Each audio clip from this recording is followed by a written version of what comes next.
everybody, it's Mark. Welcome back. Oh no. Hold on. I gotta fix this. Well, I've always wanted a mohawk. What do you guys think? I think we should leave it like that. Alright, now that we're all cleaned up, we are going to do an unboxing of the Helix 7 sonar and an installation on the Heritage. It will be the 4th fish finder installed on the bow of this boat. I know it's excessive, but just trying things. That's all. Alright, so the Helix 7 is just a basic sonar unit. It gives you depth, speed, time. A lot of people are talking about putting voltage meters on their boats. Well, if you have a voltmeter there, that is reading the voltage on your trolling motor battery, so that's kind of cool. It has 480 vertical lines by 800 horizontal lines in the picture, which should produce a very good image. It's very basic. It doesn't have down imaging or side imaging. So back in NAM, we used nuts to cut stuff with. Look at that. Works like a charm. Just a 3/8 nut. You got yourself a 3/8 nut lying around, you can open anything. What do we got here? We got a power cable. We have its gimbal mount. Look at this cute little guy. There's some chicks out there that probably wear these as earrings. Alright, there's your little transducer. Got some mounting hardware for the transducer. It's got a transom mount that comes with it, standard. Installation DVD that comes with it, and a little bit of paperwork. Now let's get to the meat of this. The thing that I found a little cheap about the Humminbird itself is why not put a cover on it? The Lowrance came with a cover, so I don't know. I think it's just kind of bull that they don't include a protective cover. It's got its protective film still on it. We're gonna leave that film on there until the installation's complete.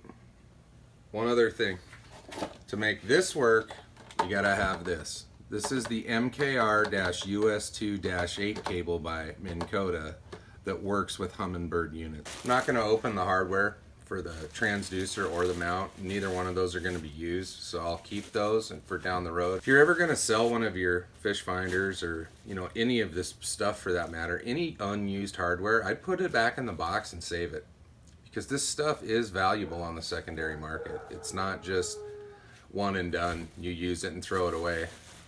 Some of this stuff's even valuable broken. So think about that before you throw it away. It's got a lot bigger gimbal system than the Elite did. The Elite just had a little base, about 2.5 by 2.5 inches. This guy's pretty substantial.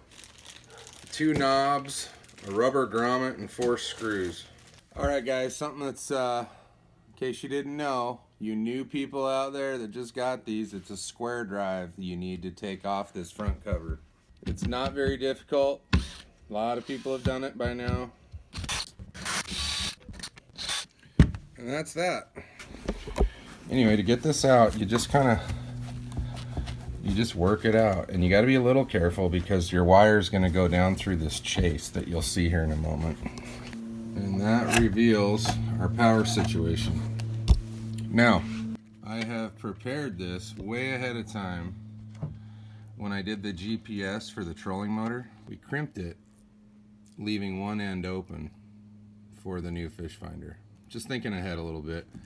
When it's the 4th fish finder going on the front of this boat, you kind of learn from mistakes and the process to prepare yourself for the next one. All we gotta do is hook that power up, put this back together. We're about done. Alright, let's see what we're working with here. We're gonna go black to black. So we need to clip about 1/8 of an inch off of that, which isn't very much. Go ahead and get your crimper set up, established where you want it, stick the wire in, and drive it down. Now we're gonna heat shrink these guys. That's that, the power is done. Now we gotta put all this back. The key too here is to make sure when you tuck all this stuff away that it's not affecting your screw holes. You don't want to drive a screw through any one of these wires or you're just going to be asking for it. Now we're going to go ahead and put the cover back on.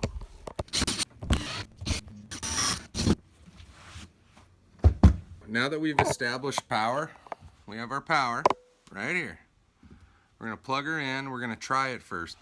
If you're going to do settings on your fish finders in the garage and your transducer's not in the water, make sure you unplug it. Apparently when they're not hooked up, they get incredibly hot. That heat will damage your transducer over time. It's just something to be mindful of. Don't run your transducer dry. Make sure it's in the water when you turn it on. I don't think it's gonna kill it if you're just buzzing across the lake for a couple minutes, but you know, there's times where you pull it out of the water and you forget, and it's been an hour and your fish finder's still on. There's a little protective cover here. You remove that. This plug only goes in here one way. Okay, for those of you that don't know, the fuse for your fish finder is right here, indicated by the blue line on that red wire. It's a 3 amp fuse that comes installed. I highly recommend removing your fuse when you go to do this work, because you'll pop it every time. And then if you don't know where it's at, you're gonna struggle. All right, let's turn this guy on, see what happens. It's telling me that there's no transducer connected, which is absolutely true.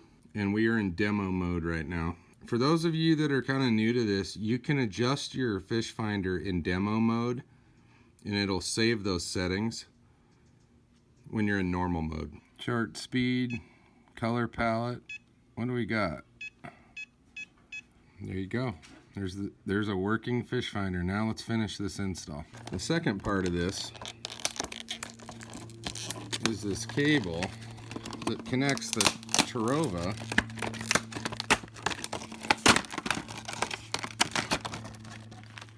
to the fish finder via this US 2 cable.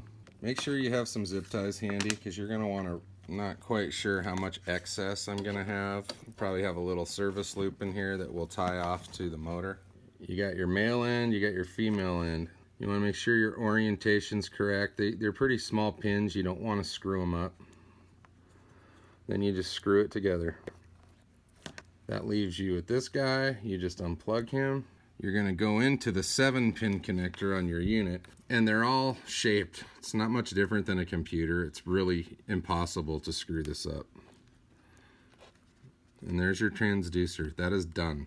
We'll go for power one more time, just so make sure we have a good signal to the transducer. There we go. That's the install for the Humminbird Helix 7. It's very simple. That little adapter that goes straight to the Terrova really made it a pretty simple process. So if anybody's looking at that, there you go. All right, guys, thanks again for watching. We'll see you in the future. Hope you have a great rest of your weekend. Take it easy.